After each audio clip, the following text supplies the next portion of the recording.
some of the stuff in that game wasn't to extent, which is sometimes the problem with smaller skill trees. Alright, we'll go ahead and accept that. It's just he's just talking about how, like, she send you after him. Go ahead and help me rid the evil. So, you know, simplicity of skill trees can be bad, but also it's also good because sometimes you don't want to have to read all those texts. So let's see. We're gonna go ahead and use an identify scroll on this solid staff to see what it does. So these let you uncover what's it called? Items that have like the question mark over them. And here's like one of those bosses I'm talking about. See how like his name is yellow? That means that he's like a special boss. So I'm gonna get that leather glove, mana potion, identity scroll, sweet. And I think we'll go ahead and fish here real quick just to see if we can get like maybe like a web fish. Getting close to that. Let's see what it does. What do we get? Ooh, ember fisheye. Huh. Let's see. How do we pull up our pets inventory? Sweet. Okay. Let's see. Alright, so 20% increase experience gain for 300 seconds. That's nice. Poison resistance, fire resistance. Go ahead and put that in there for right now. Where that gives us plus 3 armor. A really nice thing about this game is like, whenever you pull up like your pet sheet, you see how it has like the equipment slots. You can actually put stuff into your pet's equipment so that you don't run out of space in your own. So like say you're running really low and then you find like some really sick armor and you want to put whatever you want to into your pet's inventory so that you don't run the risk of not being able to pick up the good armor. I know on the second one I was actually watching some stuff and it's actually kind of cool because now you can send your pet to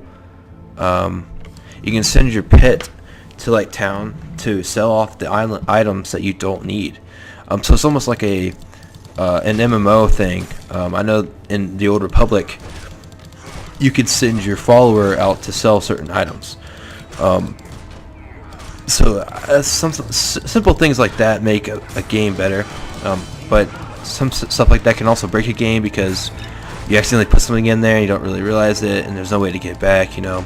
So, you know, there's no way to get around stuff that you do, like that you personally do on accident. So there's a lot of stuff here. Goodness gracious. So as you can see, this game is definitely hack and slash. There's a lot of enemies. Holy crap. This is intense. I had never experienced this many enemies up here. Goodness gracious. Go ahead and equip that up here. Alright, so let's ate that thing, which will give me more experience. We gotta kill the rock troll. Oh crap. Getting intense. Let's go. Heal up. Thank goodness for quick slots. Those are always the best. Wow, this is... I haven't been in a battle that intense in a long time on here. Just where there's just like a bunch of enemies. There's a part later on in the game where you have to go and it's like really lavally, I guess it's the best way to say it. And there's a lot of goblins that come out of like the floorboards, and it's really insane how much fighting you do. And it's a boss fight too, and the boss has healers that heal it. So it's almost like what's his name, like Jez off of RuneScape, where you have to, he's like level like 600 something, and you have to take out his healers or you won't be able to beat him. So let's see, we'll go ahead and level up again. Go ahead and get some defense up, 14. With this 14 we'll get this 5 magic. Let's see what we got here. Powerful phantasmal blade cleaves your foes. Let's see, we'll go ahead and get that as well. So this is something cool. So whenever you click on your quick slots, you can select whichever ones you want. Like I could put the tunnel shark fish in there, but I'm gonna go ahead and put this in there for my 3 slots. So whenever I press the 3 button, that comes out. So it's almost like a lightning blade comes out and attacks my enemies, and it will deal lightning damage. So like things like that, like your power-ups. Now one thing I will say in this game, the power-ups do work very well in this game. Not really power-ups, like your spells. You'll see a difference between whenever like I get a level 1 blade compared to like a level 3 blade. Like my level 3 blade will be a whole lot longer. So those type of things are different than some dungeon crawlers and some RPGs where skill trees don't really affect anything, like I was talking about with Borderlands, where you really couldn't see anything all the time. So, oh my goodness, these rock trolls are a pain. Of course, I can't be saying anything. I got done fighting like 12 of them in a row. Later on, like what's it called? On like floor 25. So, I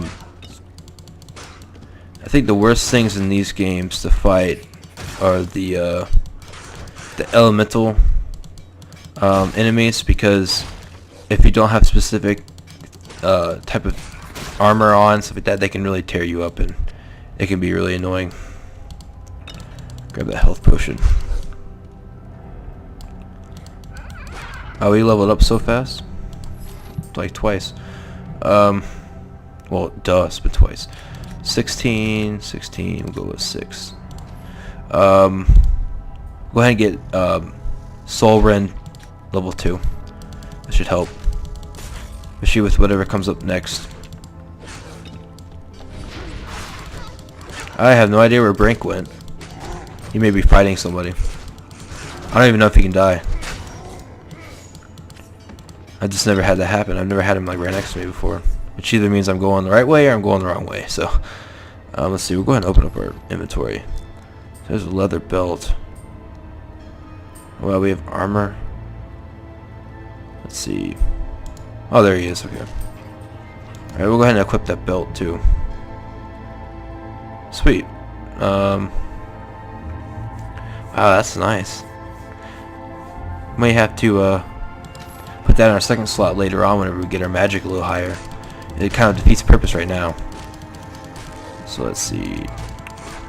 It's a mana shrine, so like if I was running low on mana, I could just do that and get it right back automatically. That's really nice, especially later on in the game, because it's one of the boss battles you have no way to get extra mana if you run out of it. So that's just the hardest thing. Oh my goodness, a lot more enemies. Whenever I came through here, in my other one, there weren't that many enemies. Because that may be the difficulty, that may be, you know, that could be just maybe the game wants to spawn more enemies. I know they were saying in Torchlight 2 that the environment will always be different. Like, so it would be like a randomly generated world. So your playing will never be the same. So it's almost like a Minecraft almost, you know, unless you use like a specific seed. So it's pretty cool. As you can tell, my blade is more powerful now. See, it's a one-shot kill to these level 2s. So that's nice. It's always nice to be able to one-shot stuff, especially early in the game. It's a whole lot better than getting wrecked yourself, you know. So, oh my goodness. One thing about this game, better make sure you have a strong forearm, because your arm will get really tired. My arm, like sometimes whenever I play this game, I have to move my mouse down to like my keyboard level, because if I don't, then I start like my hands start shaking. So I keep on like doing this.